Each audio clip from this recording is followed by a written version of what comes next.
So this is your full range of motion lateral raise. We're getting our side delts here.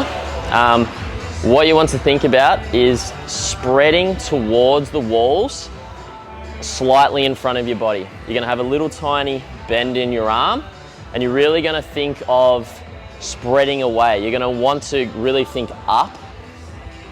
Up's not the right cue, because then we start to shrug it up a little bit. We don't want to do that. We want to think down and out, all the way to the top. And then your side delt will be working that entire time. Really control on the way down.